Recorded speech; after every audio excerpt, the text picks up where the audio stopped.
no question of fixing anything. Now it is only a question of posterity and history. You can't fix anything because the sentence has been carried out. So you can't possibly fix it. How do we go about establishing that fact? And the exercise involved in establishing that fact requires inquiry into the matter, because there is no other argument. The only argument Article 4 is violated because judges at that time were not independent. If it was unanimous court or a larger court, one judge would not matter. But if it is the judgment of acquittal and conviction stood on one judge, then I think one judge would matter. Supreme court एक शख्स की इज्जत और तारीख की दुरुस्तगी देख रही है। अदालत बेहतर मिसाल कायम करना चाहती है। चीफ जस्टिस के जुल्फिकार अली भुट्टो फांसी रेफरेंस में रिमार्क्स। जस्टिस काजी फायज ईसा ने इस्तफसार किया, भुट्टो केस में सुप्रीम कोर्ट कसूरवार है, प्रोसिक्यूशन है या उस वक्त का martial law administrator. Justice Mansoor Ali Shah ने सवाल किया, हम कैसे इस मश्क में पड़े कि बेंच आज़ाद नहीं था। जस्टिस याहिया अफरीदी ने रिमार्क्स दिए, एक जज के इंटरव्यू से ये तासुर नहीं दिया जा सकता, तब अदलिया आज़ाद नहीं थी। चीफ जस्टिस ने रिमार्क्स दिए, इस केस में एक जज की राय को नज़रअंदाज नहीं कर सकते। समाअत फरवरी के तीसरे हफ्ते तक मुलतवी।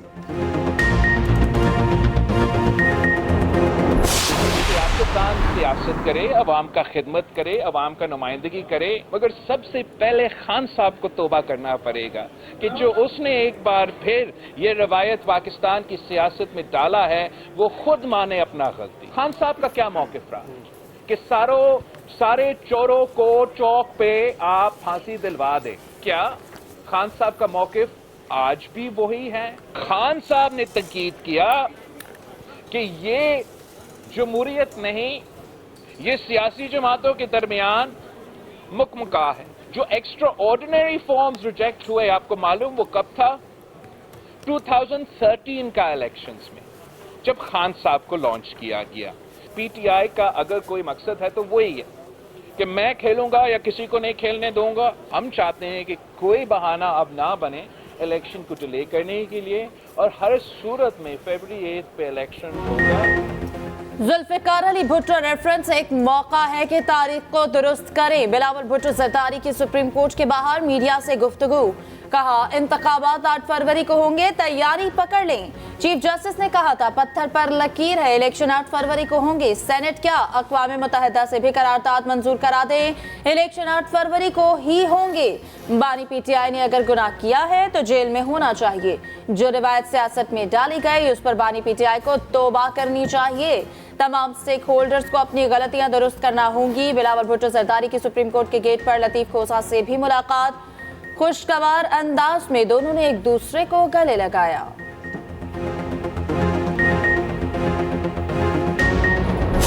The Election Commission of Pakistan is not doing something in accordance with the Constitution or the law. We can look into it, but we are not the Election Commission of Pakistan.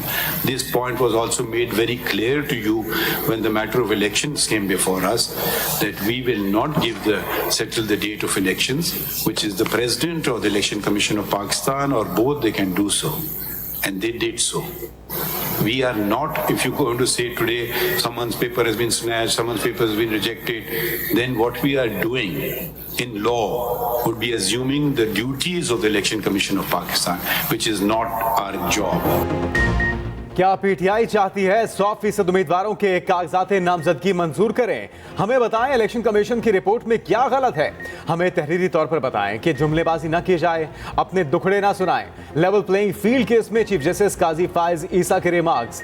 वकील PTI Latif खोसा ने कहा सारी दुनिया को इल्म है हमारे साथ क्या हो रहा है, जिस पर चीफ जस्टिस ने कहा कि हम अदालती कार्रवाई को लाइव दिखाकर दुनिया को खुद दिखा रहे हैं। अगर मुल्क के किसी इदारे पर एतमाद नहीं तो बताएं, हम हुक्म दे देते हैं। इंतखाबात कराना इलेक्शन कमीशन का काम है, हमारा नहीं। इलेक्शन कमीशन के दायरे इख्तियार से मुतल्लिक मामलात अदालत क्यों सुने? अदालत ने पीटीआई से तहरीरी जवाब तलब कर लिया। समाअत आइंदा पीर तक मुलतवी। समाअत के दौरान लतीफ खोसा ने शिकवा किया हमारा इंतखाबी निशान बल्ले का केस समाअत के लिए मुकर्रर नहीं हो रहा। चीफ जस्टिस ने कहा एडवोकेट हामिद खान से पूछ लें, अगर उन्हें आसानी है तो कल समाअत के लिए मुकर्रर कर देते हैं। हामिद खान की दरख्वास्त पर केस की समाअत बुध को मुकर्रर कर दी गई।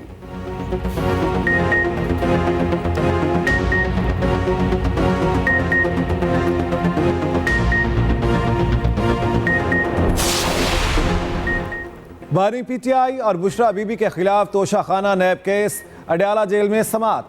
एहतसाब अदालत के जज मोहम्मद बशीर समात कर रहे हैं। बानी पीटीआई की तोशाखाना केस में जमानत बाद अज गिरफ्तारी और बुशरा बीबी की जमानत कबल अज गिरफ्तारी की दरखास्तों पर भी समात।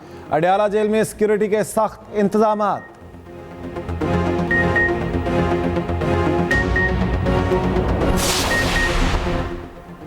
गैर शरई निकाह case district and session court Islamabad में समात।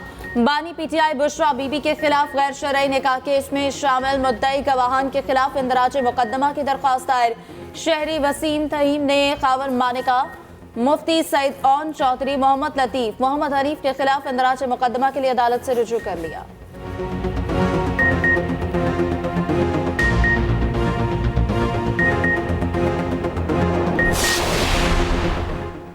एपीलेट ट्रिब्यूनल्स में इंतखाबी उज़रदारियों पर समात का सिलसिला जारी। रावलपिंडी में NA 59 PP 23 से परवेज इलाही और उनकी अहलिया कैसरा इलाही की अपीलों की समात मुकम्मल, फैसला महफूज। परवेज इलाही इलेक्शन लड़ने के अहल होंगे या नहीं, फैसला कुछ देर में सुनाए जाने का इम्कान। शहबाज शरीफ को कराची से इलेक्शन लड़ने की इजाज़त मिल गई। इलेक्शन ट्रिब्यूनल ने पीपल्स पार्टी के मसूद खान मंदोखेल की शहबाज शरीफ के खिलाफ अपील मुस्तरद कर दी। फहमीदा मिर्जा और जुल्फिकार मिर्जा की अपीलें मुस्तरद। इलेक्शन ट्रिब्यूनल ने RO कागजात नामजदगी मुस्तरद करने का फैसला बरकरार रखा। सुन्नी तहरीक के सदर सरवत एजाज कादरी और राह हक पार्टी के मौलाना औरंगजेब फारूकी के कागजात नामजदगी भी मुस्तरद। PS 118 से PTI के उम्मीदवार अब्दुल कयूम, PS 113 से तहरीक लब्बैक के शहजाद हुसैन शाह के कागजात नामजदगी मंजूर। लाहौर में एपीलेट ट्रिब्यूनल ने RO का फैसला कलअदम करार देते हुए तहरीक इंसाफ के अमार अली जान, सरदार हारून अहमद अली, मियाँ अजहर के कागजात नामजदगी मंजूर कर लिए। MKM पाकिस्तान और नून लीग में सीट एडजस्टमेंट पर हतमी मुशावरत आज। उम्मीदवारों के नामों का ऐलान किया जाएगा। मुत्तहिदा का वफ्द शाम 5 बजे नून लीग हाउस में मुलाकात करेगा। कराची में सीट एडजस्टमेंट पर बातचीत होगी। अहम हलकों से उम्मीदवारों के नाम फाइनल किए जाएंगे। NA 242 पर बात होगी।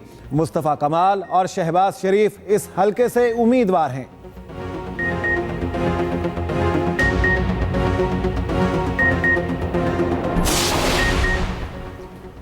पंजाब की निस्बत KP में अमन अमान की सूरत हाल ज्यादा खराब है। इंतखाबात के दौरान सिक्योरिटी इंतजाम पर कोई कॉम्प्रोमाइज नहीं करेंगे। निगरान वज़ीर आला मोहसिन नकवी की मीडिया से गुफ्तगू, कहते हैं लाहौर समेत मुख्तलिफ शहरों में तरक्याती मंसूबे बर वक्त मुकम्मल किए जाएंगे।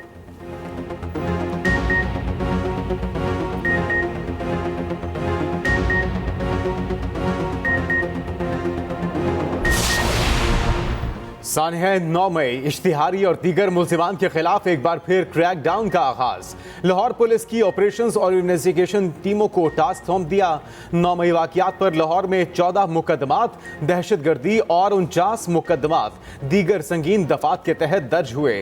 पुलिस हुकाम के मुताबिक गिरफ्तार न होने वाले 382 इश्तिहारियों के लिए भी छापे मारे जा रहे हैं।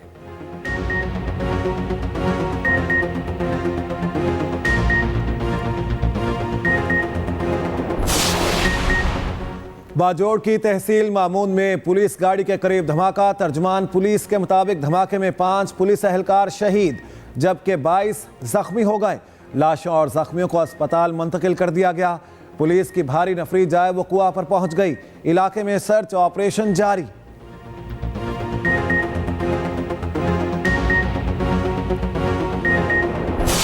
मुल्क भर में सर्दी की लहर बरकरार। लाहौर से कराची और खैबर से कश्मीर तक हर कोई ठिठर गया।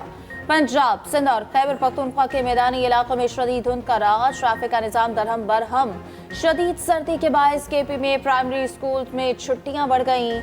महकमा तालीम का मजीद एक हफ्ते स्कूल बंद रखने का ऐलान।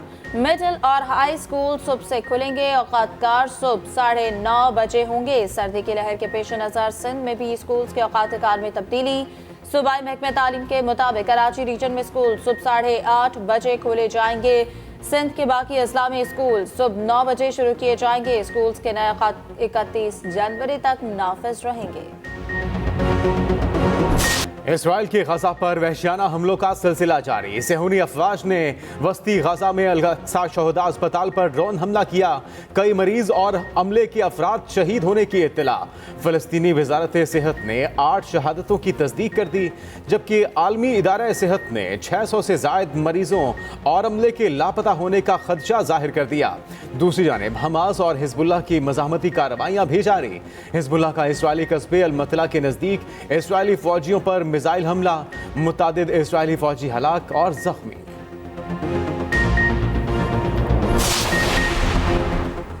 गाजा में जंग खित्ते में फैलने का खदशा। अमरीकी वज़ीर ख़ारिजा एंटनी ब्लिंकन दौरा मशरिक़ वुस्ता में उर्दन के बाद कतर पहुँच गए। उधर इसराइली अवाम नेतन्याहू के खिलाफ सड़कों पर। मुल्क में फौरी इंतखाबात का मुतालिबा। दुनिया भर में इसराइल के खिलाफ शदीद मुजाहरे। लंदन और मैनचेस्टर में बड़ी रैलियाँ, हज़ारों अफराद की शिरकत। फ्रांस, स्वीडन और इटली के मुख्तलिफ शहरों में भी एहतजाज। यूनान में पार्लियामेंट के बाहर इसराइली जहारियत के खिलाफ आवाज़ बुलंद। बांग्लादेश में आम इंतखाबात। हुक्मरान इत्तेहाद ने वहां से बरतरी हासिल कर ली। शेख हसीना वाजिद की 5वीं बार जीत की राह हमवार। ऑपोजिशन के बायकॉट के बायस अवाम की अदम दिलचस्पी। टर्नआउट 40% से भी कम रहा। कई पोलिंग स्टेशंस में झड़पें। पुलिस की जानिब से शॉटगन के फायर खोले गए। हसीना वाजिद ने ऑपोजिशन जमातों को दहशतगर्द तंजीमें करार दे दिया।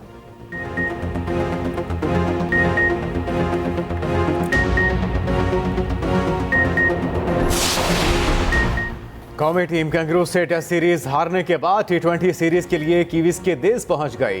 5 मैचों की टी20 सीरीज में कौमी टीम की क़यादत शाहीन आफरीदी करेंगे। मोहम्मद रिजवान को टी20 टीम का नायब कप्तान मुकर्रर कर दिया गया।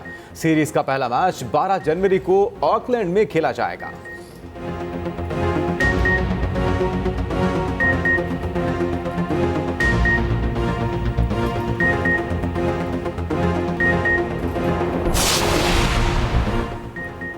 वर्ल्ड कप में पाकिस्तान क्रिकेट टीम के कोच ग्रांट ब्रैडबर्न का पीसीबी से मुआहिदा खत्म। ग्रांट ब्रैडबर्न का कहना है एक शानदार बाब खत्म हो गया। 5 साल के दौरान 3 मुख्तलिफ ओहदों पर काम किया। ब्रैडबर्न को गुज़िश्ता साल मई में 2 साल के लिए टीम का कोच मुकर्रर किया गया था। वर्ल्ड कप के बाद ब्रैडबर्न को एनसीए में काम की हिदायत की गई थी।